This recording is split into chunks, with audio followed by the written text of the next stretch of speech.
ರಾಜ್ಯ ಸರ್ಕಾರ ಕೂಡ ಮುಟ್ಟಿದೆ ಅಂತ ವರದಿ ಇದೆ. ಸೊ ಈ ನಿಟ್ಟಿನಲ್ಲಿ ಕೂಡ ಈಗ ಮತ್ತೊಂದು ಮೌನ ಒಂದು ಪ್ರತಿಭಟನೆ ಅದಕ್ಕೆ ಈಗಲಾದರೂ ನ್ಯಾಯ ಸಿಗುತ್ತೆ ಅನ್ನೋ ಭರವಸೆ ಇದೆಯಾ? ನೋಡಿ, ಸಿದ್ದರಾಮಯ್ಯ ಸರ್ಕಾರ ಮುಸ್ಲಿಮರಿಗೆ ರಿಸರ್ವೇಷನ್ ಕೊಡ್ತದೆ, ಉರ್ದು ಶಾಲೆಗಳಿಗೆ ರೊಕ್ಕ ಕೊಡ್ತಾರೆ. ಹಾಂ, ಹಿಂದೂಗಳ ಭಾಗವಾಗಿರುವಂಥ ಲಿಂಗಾಯತರು, ಹಾಲು ಮತದವರು, ಇವತ್ತು ಹಾಲು ಮತದ ಕುರುಬ ಸಮಾಜದವರು ಎಷ್ಟಿ ಬೇಡ್ಲಕತ್ತಾರೆ. ಅದಕ್ಕೆ ಸಿದ್ದರಾಮಯ್ಯಂದು ಏನೂ ರೆಸ್ಪಾನ್ಸ್ ಇಲ್ಲ. ಲಿಂಗಾಯತರು ಇವತ್ತು ಬಡವರು ಯಾರದಾರ ಅವರಿಗೆ ಏನು ಮೀಸಲಾತಿ ಕೊಡ್ಬೇಕಂತ ಹೇಳಿ ಮುಸ್ಲಿಮರು ಕೊಡ್ಲಿಕ್ಕೆ ಬರೋದಿಲ್ಲ. ಮೀಸಲಾತಿ ಸಂವಿಧಾನದಲ್ಲಿ ಬಾಬಾ ಸಾಹೇಬ್ ಅಂಬೇಡ್ಕರ್ ಬರೆದ ಸಂವಿಧಾನದಲ್ಲಿ ಎಲ್ಲಿಯೂ ಧರ್ಮ ಆಧಾರಿತ ಮೀಸಲಾತಿ ಇಲ್ಲ. ಸಿದ್ದರಾಮಯ್ಯ ಇವತ್ತು ಅವ್ರಿಗೆ ಮೀಸಲಾತಿ ಕೊಡ್ತಾರೆ. ಅದೇ ಬರೀ ಓಟ್ ಅಂದ್ರೆ ಮುಸಲ್ರು ಅಟ್ಟೆ ಓಟ್ ಹಾಕ್ತಾರೆ ಅವ್ರಿಗೆ, ಕಾಂಗ್ರೆಸ್ನವ್ರಿಗೆ. ಇನ್ನು ಮ್ಯಾಗ ಮುಸಲ್ರು ಅಟ್ಟೆ ಓಟ್ ಹಾಕಂಗೆ ಹಿಂದೂಗಳಲ್ಲಿ ಆ ಭಗವಂತ ಬುದ್ಧಿ ಕೊಡ್ಲತ್ ಕೇಳ್ಕೊತೀನಿ. ಕಾಂಗ್ರೆಸ್ಸು ದಲಿತರಿಗೂ ಏನೂ ಮಾಡಿಲ್ಲ, ಹಿಂದುಳಿದವ್ರಿಗೂ ಏನೂ ಮಾಡಿಲ್ಲ. ಇವತ್ತು ದಲಿತರು ರೊಕ್ಕನೇ ತಿನ್ನಕತ್ತಾರ. ವಾಲ್ಮೀಕಿ ಹಗರಣ ಏನು, ಬೋಯಿ ಹಗರಣ ಏನು, ಅಂಬೇಡ್ಕರ್ ನಿಗಮದ ಹಗರಣ ಏನು? ದಲಿತರು ರೊಕ್ಕ ತಿನ್ನೋಂಥವ್ರು ಅಹಿಂದ ಲೀಡ್ರ್ ಅಂತ ಹೇಳ್ಕೊತಾರೆ. ಇವತ್ತು ಬರೀ ಪಂಚಮ ಶಾಲೆಗಳಲ್ಲ, ಅಲ್ಲಿ ಲಿಂಗಾಯತರಲ್ಲಿ 2A ಇಲ್ಲಾರಂಥ ಎಲ್ಲ ಸಬ್ಸೆಕ್ಟ್ಗಳು, ಮರಾಠ ಸಮಾಜ, ಜೈನ್ ಸಮಾಜ, ಇವು ಎಲ್ಲ ಸಮಾಜಕ್ಕೆ ಮೀಸಲಾತಿ ಕೇಳಿದ್ದು ನಾವು. ಮುಸ್ಲಿಮರಿಗೆ ನೀವು ಕೊಡ್ಲಾರಂಥದ್ದು ಒಂದು ಇದಕ್ಕೆ ನೀವು ಕೊಡ್ಲಕತ್ತೀರಿ, ಧರ್ಮಕ್ಕೆ. ಅದಕ್ಕೆ ಸಿದ್ದರಾಮಯ್ಯನವರು ಇದು ಸಾಬರ ಸರ್ಕಾರ ಆಗೈತಿ ಹೊರತು ಹಿಂದೂಗಳ ರಕ್ಷಣೆನೂ ಆಗ್ತಾ ಇಲ್ಲ. ಹಿಂದೂಗಳ ಗುಡಿಗುಂಡ ರೊಕ್ಕ ತಿತ್ತಾರೆ, ಧಾರ್ಮಿಕ ದತ್ತಿ ಇಲಾಖೆದು ಇದು ವಕಫ್ಗೆ ಹಾಕ್ತಾರೆ. ಹಿಂಗೆ ಮೀಸಲಾತಿ ಇದು ಒಂದು ವರ್ಗದ ಅಲ್ಲ, ಹಿಂದೂ ಲಿಂಗಾಯತರು ಅಷ್ಟೇ ಅಲ್ಲ. ಅದರಲ್ಲಿ ಮರಾಠರಿದ, ಜೈನರಿದ್ದಾರೆ, ಕೂಡು ಒಕ್ಕಲಿಗರು ಅದಾರೆ, MB ಪಾಲ್ರಿ ಜನಾಂಗದವರು ಅದಾರ, ಬಂದಲ್ಲೇನು ಅಶೋಕ, ಹಾಂ, ಅವ್ರ ಸಮಾಜದವರು ಅದಾರ. ಯಾಕಂದ್ರೆ ಇನ್ನೂ ವೃಕ್ಷಾತ ಅಂದಾಗ ಏನು ಗಿಡ ಹಚ್ಲಕತ್ತಾರೆ ಅದೊಳ ಕೊಡಿ. ಅದಕ್ಕೆ ಎಲ್ಲ ಸಮಾಜದ್ದು. ಅದಕ್ಕೆ ನಾಳೆ ನಾವು ಕೋರ್ಟ್ನಾಗ ಚಾಲೆಂಜ್ ಮಾಡೀವಿ, ಮುಸ್ಲಿಮ್ರು ಕೊಲ್ಲಕ್ಕೆ ಬರೋದಲ್ಲ. ಇವತ್ತು ನೋಡಿ ಟೆಂಡರ್ನಲ್ಲಿ ಮುಸ್ಲಿಮರಿಗೆ ಮೀಸಲಾತಿ. ಅವನು ಜಮೀರ್ ಅಹಮದ್ ಖಾನ್ ಹೇಳ್ತಾರೆ 400 ಯುವಕರಿಗೆ PSI ಪರೀಕ್ಷೆಗೆ ಇವತ್ತು ಟ್ರೈನಿಂಗು. ಅಂದರೆ ಎಕಡೆ ಹೊಂಟೈತೆ ಸರ್ಕಾರ. ಅದನ್ನು ಜನಜಾಗೃತಿ ಆಗಬೇಕು.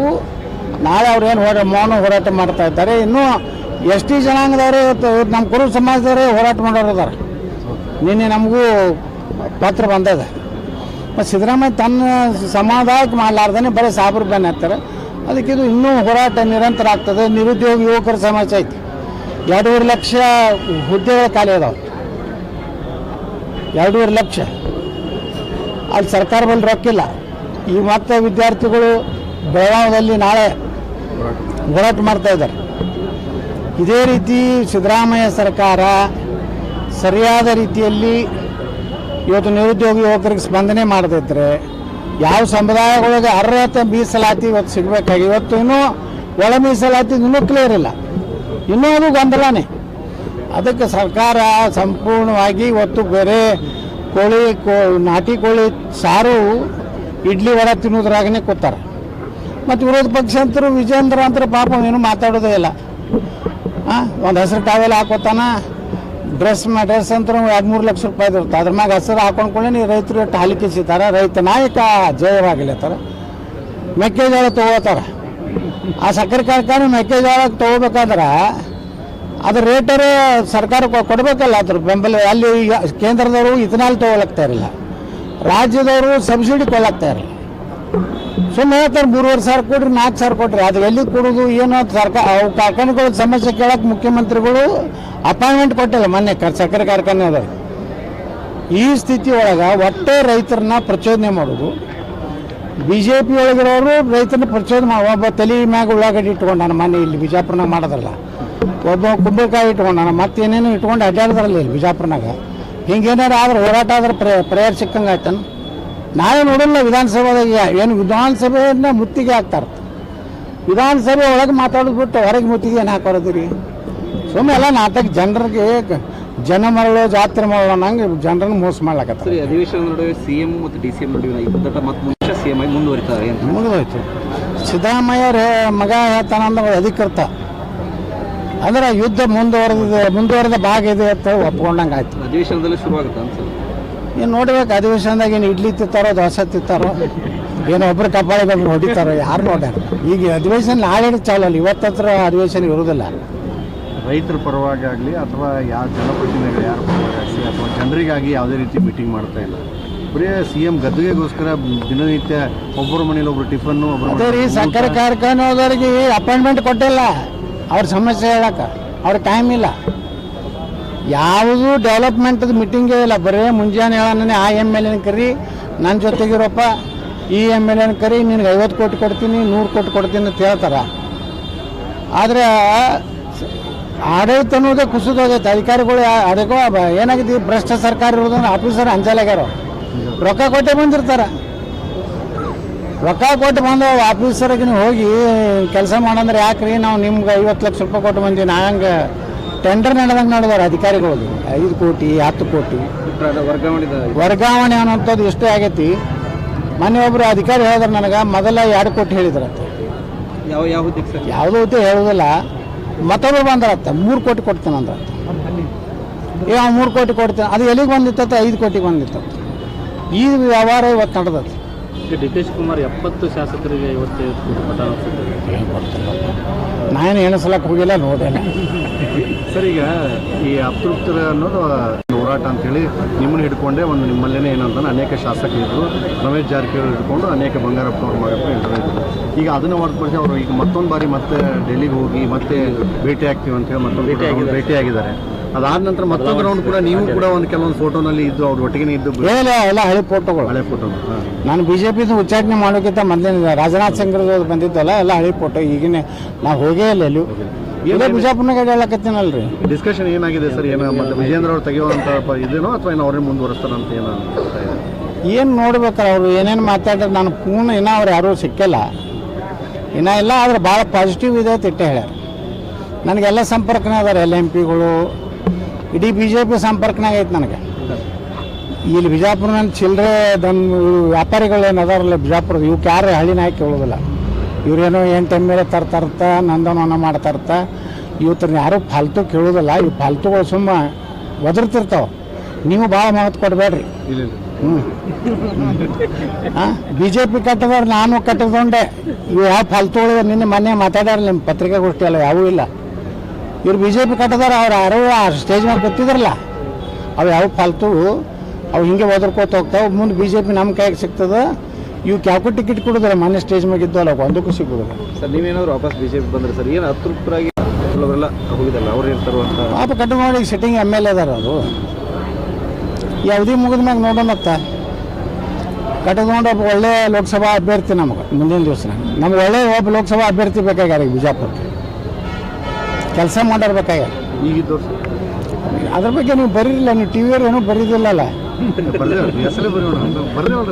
ಬರೀರಿ ಏನೇನು ಮಾಡ್ಯಾರ ಏನೇನು ನೀವು ಅಂದ್ರಿ. ನಾನು ಚರ್ಚೆ ಆಗೋದಿಲ್ಲ, ಕೇವಲ ನಾಳೆ ಮೊದಲ ವಿಧಾನಸಭೆ ಸ್ಟಾರ್ಟ್ ಆದ ತಕ್ಷಣ ಎದ್ದು ಹೇಳ್ತೀನಿ ಸ್ಪೀಕರ್ ಅವ್ರಿಗೆ, ಮೊದಲು ಉತ್ತರ ಕರ್ನಾಟಕದ ಚರ್ಚೆ ತಗೋಬೇಕು, ತಗೋದೇ ಇದ್ರೆ ಧರಣಿ ಮಾಡ್ತೇನೆ. ಅದಕ್ಕೆ ಟೈಮ್ ಫಿಕ್ಸ್ ಮಾಡೇಬೇಕು. ನಾಳೆ ಇಡೋದು ಉತ್ತರ ಕರ್ನಾಟಕ ಚರ್ಚೆಗೆ 2 ಗಂಟೆ ಟೈಮ್ ಫಿಕ್ಸ್. 3 ರಿಂದ 5 ಕೊಡ್ತಿರೋ, 5 ರಿಂದ 7 ಕೊಡ್ತಿರೋ ಪ್ರತಿ ದಿವಸ. ಹೊಸಲನ್ನು ಹಂಗೆ ಮಾಡ್ಯಾರ. ಅದಕ್ಕೆ ಪ್ರತಿ ದಿವಸ 2 ತಾಸು ನಮ್ಗೆ ಕೊಡ್ರಿ. ಯಾರ್ಯಾರು ಶಾಸಕರು ಮಾತಾಡ್ಬೇಕನ್ನೋ ಮಾತಾಡ್ತಾರೆ. ಆಡಳಿತ ಪಕ್ಷರು ಏನೂ ಮಾತಾಡೋದಿಲ್ಲ ಅವ್ರು ಸರ್ಕಾರ ವಿರುದ್ಧ. ನಾನು ಮಾತಾಡ್ತಿದ್ದೆ ಸರ್ಕಾರ ವಿರುದ್ಧ. ಇವತ್ತು ಕೃಷ್ಣ ಮೇಲ್ದಂಡೆ ಯೋಜನೆ ಎಲ್ಲೇ ಪರಿಸ್ಥಿತಿ. ಅದಕ್ಕೆ ನಾಳೆ ನಾನು ಸ್ಪೀಕರ್ಗೆ ಆಗ್ರಹ ಮಾಡ್ತೀನಿ, ಅದಕ್ಕೆ ಅವಕಾಶ ಕೊಡಲಿಲ್ಲ ಅಂದ್ರೆ ಧರಣಿ ಮಾಡ್ತೀನಿ. ನಾಳೆಯಿಂದಲೇ ಉತ್ತರ ಕರ್ನಾಟಕದ ಅಭಿವೃದ್ಧಿ ಬಗ್ಗೆ, ಬರೀ ಉತ್ತರ ಕರ್ನಾಟಕ ಅಷ್ಟೇ ಅಲ್ಲ, ಮೊನ್ನೆ ಕರಾವಳಿ ಕರ್ನಾಟಕದಲ್ಲಿಯೂ ಸಮಸ್ಯೆ ಅದಾವು. ಹಳೆ ಮೈಸೂರು ಭಾಗನಾಗ ಚಾಮರಾಜನಗರದಲ್ಲಿ ಸಮಸ್ಯೆ ಅದಾವೆ, ಕೋಲಾರದಲ್ಲಿ ಸಮಸ್ಯೆ ಅದಾವೆ. ಅದಕ್ಕೆ ಈ ಸಮಗ್ರ ಅಭಿವೃದ್ಧಿ ಸಲುವಾಗಿ ಚರ್ಚೆ ತಗೋಬೇಕಂತ ಒತ್ತಾಯ ಮಾಡ್ತೀವಿ. ತಗೋದೇ ಇದ್ರೆ ಧರಣಿ ಮಾಡ್ತೀನಿ. ಈಗ BJP ಹೋರಾಟ ಹೌದು, ಶಿವಾನಂದ ಪಲ್ಲೆ ಕುಂಡ್ರಿಸಿದ ಗಿರಾಕಿಗಳ್ರವು. ಇವು ಗಿರಾಕಿಗಳು ಯಾರು ಕೊಡ್ಸಾರ? ಶಿವಾನಂದ್ ಉರ್ಫ್ ಹಸಡದ ಪಾಟೀಲ್, ಅವ ಕುಂಡ್ರಿಸಿದ್ದವು ಎಲ್ಲ ತಂದು. ಈ ಶಿವಾನಂದ ಪಲ್ಲೆ ಆರೋಗ್ಯ ಮಂತ್ರಿ ಇದ್ದಲ್ಲ, ಯಾಕೆ ಅವಾಗ ಮೆಡಿಕಲ್ ಕಾಲೇಜ್ ಮಾಡಲಿಲ್ಲ? ಇಲ್ಲ ನಾ ಪ್ರಯತ್ನ ಪಟ್ಟೆ. ಪ್ರಯತ್ನ ನಾನು ಬೇಕು ಎಮ್ ಎಲ್ ಇದ್ದ ಪ್ರಯತ್ನ ಪಟ್ಟೈತಾಳೆ. ಒಬ್ಬ ಮಂತ್ರಿ ಆದ ಪ್ರಯತ್ನ ಪಡ್ತಾನೆ ರೀ, ಅವ್ನ ಕೈಗಿರ್ತದೆ. ಅಲ್ಲಿ ಸುಧಾಕರ್, ಡಾಕ್ಟರ್ ಸುಧಾಕರ್ ಚಿಕ್ಕಬಳ್ಳಾಪುರಕ್ಕೆ ಮೆಡಿಕಲ್ ಕಾಲೇಜ್ ಮಾಡಲಿಲ್ಲ, ಅವನು ಆರೋಗ್ಯ ಮಂತ್ರಿ ಇದ್ರು. ಏನೂ ಮಾಡಬೇಕಾಗಿತ್ತು ಶಿವಾನಂದ ಪಾಟೀಲ. ಅವ್ರು ಏನಾಗಿತ್ತು ಶಿವಾನಂದ ಪಾಟೀಲಿಗೆ ಭಯ. ಎಲ್ಲರೂ ಯತ್ನಾಳದನ್ನು ಮೆಡಿಕಲ್ ಕಾಲೇಜ್ ತೊಗೊಂಡ್ರೆ, MB ಪಾಟೀಲ್ ತೊಗೊಂಡ್ರೆ ಇಡೀ ಜಿಲ್ಲಾ ಕ್ಲಿಪ್ನಾಗ ಹೋಗ್ತದೆ ಭಯ. ಪಾಪ ಶಿವಾನಂದ ಪಾಟೀಲ್ ಏನೋ ಸಂಘ ಸಂಸ್ಥೆ ಏನಾರ ಕಡೆ ಅದೇ ಡಿಸೀಸ್ ಬ್ಯಾಂಕ್ ಅಲ್ಲೇ ಹೊಡ್ಕೊತ ಕೂತಾನ. ಅಪ್ಪ ಮಗಳು ಮಗ ಎಲ್ಲ ಕೂಡಿ ಬೆಣ್ಣೆ ತಿನ್ಕೋತ ಪ್ರಾಯಶಃ ಬಡಮಟ್ಟು ಅಂತ ಭಾವಿಸ್ತೇನಂತ ಭಾಷಣ ಹೊಡಿತಾನ. ಈ ಉಪವಾಸ ಕುಂಡ್ರಿಸೋನು ಇವನೇ ದಿನ ಸಂಜೆ ಮುಂದೆ ಹೋಗಿ ಎಣಿಸಿ ಬರ್ತಾರೆ ಪಗಾರ. ಉದ್ದೇಶ ಇದೆ, ಉದ್ದೇಶ ಏನು ನೆಗೆಟಿವ್. MB ಪಾಟೀಲ್ ವಿರುದ್ಧ, ಯತ್ನಾಳ ವಿರುದ್ಧ ಇದೊಂದು ದೊಡ್ಡ ವಿಷಯ ತಿಳ್ಕೊಂಡು ಅವ್ನು ಮೂರ್ಖದಾನ. ಶಿವಾನಂದ ಪಾಟೀಲ್ ಮೂರ್ಖ. ಈಗ ನಾನೇ ಸ್ವಂತ ನಮ್ಮದೇ ಮೆಡಿಕಲ್ ಕಾಲೇಜ್ ನಮ್ಮ ಸಂಸ್ಥೆದೇ ತೊಗೊಳಕತ್ತೀವಲ್ಲ, ನಾವು ಏನು ಆ PPP ಭಾಳ ಸುಡ್ಗಾಡಬೇಡ. ಈಗೇನು ನರೇಂದ್ರ ಮೋದಿ ಅವರು ಈಜಿ ಮಾಡ್ಯಾರ ನಮಗೆ. ಅಲ್ಲ, ನೀವು 500 ಕೋಟಿ ಇನ್ವೆಸ್ಟ್ ಮಾಡ್ತೀರಿ ಅನ್ನೋ ವಿಚಾರ ಬಂದಾಗ ಹೌದು, 500 ಕೋಟಿ ಯಾಕೆ ಮಾಡಬಾರ್ದು? ಅಲ್ಲ, ನೀವು ಮಾಡ್ತೀರಿ ಅಂದಿದ್ದಕ್ಕೆ ಇದು ಹೌದು, ನಮ್ಮ ಜಿಲ್ಲೆಯ ಜನರಿಗೆ ಅನುಕೂಲ ಆಗ್ತದೆ. ನಾವೊಂದು 5 ಮಕ್ಕಳಿಗೆ, ಬಡ ಮಕ್ಕಳಿಗೆ, SC ST ಹುಡುಗರಿಗೆ, ಲಿಂಗಾಯತರು, ಯಾವ ಅತ್ಯಂತ ಗುಡಿಸಲ್ದಾಗಿರೋರು ಮೆರಿಟ್ ಇದ್ದವ್ರು ನಾ ಪೊಕೆಟ್ ಕಲಿಸ್ತೀನಪ್ಪ 5 ಮಂದಿಗೆ ನಮ್ಮ ಸಿದ್ದೇಶ್ವರ ಸಂಸ್ಥೆಯಿಂದ. ನಾ 500 ಕೋಟಿ ರೂಪಾಯಿ ನಾ ಬಂಡವಾಳ ಹಾಕ್ತೀನಿ ನಮ್ಮ ಸಿದ್ದೇಶ್ವರ ಇದನ್ನು. ಇಲ್ಲಿ ಸಾವಿರಾರು ಮಕ್ಕಳಿಗೆ ನಾನು ನೌಕರಿ ತೊಗೋತೀನಿ. ಆ PPP ಮಾಡಲ್ದಾಗೂ ನಾವು ಗೌರ್ಮೆಂಟ್ ಸ್ಕೇಲೇ ಕೊಡ್ಬೇಕಾಗ್ತದೆ. ಅಂದ್ರೆ ಸರ್ಕಾರದ ಪಾಲು ಎಲ್ಲಿರ್ತದಲ್ಲ ಅಲ್ಲಿ ಸರ್ಕಾರದ ನಿಯಮಾವಳಿ ಪ್ರಕಾರನೇ PPP ನಡಿಬೇಕಾಗ್ತದೆ. ಲೆಕ್ಚರರ್ಗಳಿಗೆ, ಪ್ರೊಫೆಸರ್ಗಳಿಗೆ ಎಷ್ಟು ಪಗಾರ ಕೊಡ್ಬೇಕು ಅಷ್ಟೇ ಕೊಡ್ಬೇಕು. ನಾವು ರಿಸರ್ವೇಷನ್ ನಾವು ಮೇಂಟೈನ್ ಮಾಡಬೇಕು. SC ST ಜನಾಂಗದವರಿಗೆ ಎಷ್ಟು ನೌಕರಿ ತೊಗೋಬೇಕು, ಹಿಂದುಳಿದ ವರ್ಗದವ್ರಿಗೆ ಎಷ್ಟು ನೌಕರಿ ತೊಗೋಬೇಕು, ಏನು ಲಿಸ್ಟ್ ಐತಿ ಅದ್ರ ಪ್ರಕಾರ ಮಾಡಬೇಕು. ನಾನು ರಿಸರ್ವೇಷನನ್ನು ಬಿಡ್ಲಕ್ಕಾಗೋದಿಲ್ಲ. ನೀವು 500 ಕೋಟಿ ಇನ್ವೆಸ್ಟ್ ಮಾಡಿ ಒಪ್ಪಂದ ನಾವು ವಿಧಾನಸಭೆದಾಗ ಹೇಳಿನಲ್ಲಿ. ಹೋರಾಟ ಮಾಡಿ. ಹೌದು ಸರ್, ಆರಂಭದಲ್ಲಿ ಏನಾಯ್ತು ಸರ್, PPP ಅಂದಾಗ ಯಾರು ಇದು ಮಾಡಲಿಲ್ಲ ಸರ್. ನೀವು ಯಾವಾಗ ಸದನದಲ್ಲಿ ಎದ್ದು ಹೇಳಿದಿಲ್ಲ ಸರ್, ಅವಾಗ ನಾನೇ ಪ್ರಶ್ನೆ ಕೇಳಿದಾರೆ ಸದನದಾಗ. ಸರ್ಕಾರ ನಾನು ಕೇಳಿದ ಪ್ರಶ್ನೆ ಏನು, ಸರ್ಕಾರಿ ಮೆಡಿಕಲ್ ಕಾಲೇಜು ನಾ ಕೇಳಿದ ಪ್ರಶ್ನೆ ನೀವು ತೆಗೆದು ನೋಡ್ರಿ. ಸರ್ಕಾರಿ ಮೆಡಿಕಲ್ ಕಾಲೇಜ್ ಆಗ್ಬೇಕಂತ ನಾ ಕೇಳೀನಿ. ಅವರು ಡಾಕ್ಟರ್ ಶರಣ ಪ್ರಕಾಶ್ ಪಾಟೀಲ್ ಏನು ಹೇಳಿದ್ರು, ನಮ್ಮ ಆರ್ಥಿಕ ಪರಿಸ್ಥಿತಿ ಅದು ಸರಿ ಇಲ್ಲ, ಸರ್ಕಾರ ನಾವು ಆಗೋದಿಲ್ಲ, PPP ಮಾಡಲ್ದಲ್ಲಿ ನಾವು ಮಾಡ್ತೀವಿ, ಯಾರು ಪಾರ್ಟಿಸಿಪೇಟ್ ಮಾಡೋರು ಅದಾರ ಅವರು ಮಾಡ್ಬೋದು ಅಂತ ಹೇಳಿದ್ರು. ಅವಾಗ ನಾ ಹೇಳಿದೆ, ನಾವು BLD ಸಂಸ್ಥೆ ಒಂದು ಐತಿ ಬಿಜಾಪುರನಾಗ, ನಮ್ಮದು ಒಂದು ಸಿದ್ದೇಶ್ವರ ಲೋಕ ಕಲ್ಯಾಣ ಟ್ರಸ್ಟ್ ಅಂತ ಐತಿ, ನಮ್ಮದು ಹಾಸ್ಪಿಟ್ಲ್ ಅದಾವು. ನಾವು 500 ಕೋಟಿ ರೂಪಾಯಿ ಇನ್ವೆಸ್ಟ್ಮೆಂಟ್ ಮಾಡಿ PPP ಮಾಡಲ್ದಾಗಿದ್ರು ಬಿಜಾಪುರನಾಗ ಮಾಡಿದ್ರೆ ನಮ್ಮ ಸಾವಿರಾರು ಹುಡುಗರು ನಮ್ಮ ಬಿಜಾಪುರ ಜಿಲ್ಲಾದಾಗ ನೌಕರಿ ಸಿಗ್ತಿತ್ತಿಲ್ಲ. ನೌಕರಿ ನಮ್ಮವರೇ ನಾವು ಮಾಡಿದ್ರೆ ನಮ್ಮ ಜಿಲ್ಲಾದವ್ರನ್ನೇ ತೊಗೋತೀವಿ. ಯಾಕಂದ್ರೆ ನಮ್ಮ ಬಿಜಾಪುರ ಜಿಲ್ಲಾ ಇದು ಐತದು ಮೆಡಿಕಲ್ ಕಾಲೇಜ್. MB ಪಾಟೀಲ್ ಮಾಡಿದ್ರು ಅವರು ಇಲ್ಲಿದೆ ತೊಗೋತಿದ್ರು. ಅದಕ್ಕೆ ವಿರೋಧ ವ್ಯಾಪಾರಸ್ಥರಿಗೂ ಅನುಕೂಲ ಆಗ್ತದೆ, ಇಲ್ಲಿ ಮಂದಿಗೆ ಎಲ್ಲರಿಗೂ ಮೆಡಿಕಲ್ ಕಾಲೇಜ್ ಈಗ BLD ಆಗಿದ್ರಿಂದ ಎಷ್ಟು ಅನುಕೂಲ ಆಗಿದೆ. ಆಲಮ್ಮಿನ ಅದೊಂದು ಸಾಲ ಐತಿ.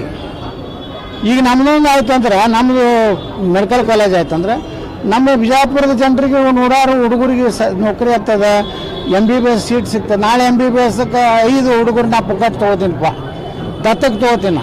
ಗುಡ್ಸಲ್ದಾಗಿರೋ 95% ಮಾಡಿದ ಹುಡುಗದಾನ, ಅವನಿಗೆ ಸಿಗೋದಿಲ್ಲ ಸೀಟು. ನಾ ಪೂರ್ತಿ ಅದು 1-1.5 ಕೋಟಿ ರೂಪಾಯಿ ಏನೊಂದು ಫೀ ಅದಲ್ಲ ಮಾಫ್ ಮಾಡ್ತೀನಿ. ನನಗೆ ಬರುವಂಥ ಆದಾಯದಲ್ಲಿ ಅದನ್ನು ಇದು ಮಾಡಿ 5 ಮಕ್ಕಳಿಗೆ ನಾನು ಕಲಿಸ್ತೀನಿ. ಅದೇ ನೀವು ಅದೇನು 500 ಕೋಟಿ ರೂಪಾಯಿ ಹೇಳಿದ ತಕ್ಷಣನೇ ಇದು ಶುರುವಾಯಿತು. ಸ್ಪಾರ್ಕ್ ಆಗಿ ಅದು ತಿಳ್ಕೋಬೇಕು ನೀವು. ಅದು ಹೋರಾಟ ನಾಟಕೀಯ ಇದೆ. ಅಲ್ಲಿ ಎಂತಿಂತ ಲಪ್ಪುಟ್ರು ಬಂದು ಮಾತಾಡ್ತಾರ. ಅವ್ರದ್ದು ಏನು ಕೆಲಸ ಐತಿ? ಸುಮ್ಮನೆ ಬರ್ತಾರೆ ಮಕ್ಕಳು. ಭಾಷಣ ಮಾಡೋಕೆ ಏನೈತಿ ರೀ? ಭಾಳ ಮಂದಿ ಭಾಷಣ ಮಾಡೋರು ಅದಾರ, ಮಾಡಿ ತೋರಿಸ್ರಪ್ಪ. PPP ಮಾಡಲ್ಲ. ಮೊನ್ನೆ ಸಿದ್ದರಾಮಯ್ಯನವ್ರು ಬಾಯಿಗೆ ಬಂದಂಗೆ ಬೈದು ಗೆಟ್ಔಟ್ ಅಂತಾರೆ. ಇಲ್ಲ, ಬೈದು ಕಳ್ಸ್ಯಾರಿಲ್ಲ ರೀ, ಬರಬೇಡಿರ್ತಾಳೆ. ಇನ್ನೇನು ಬೈತಾರೆ?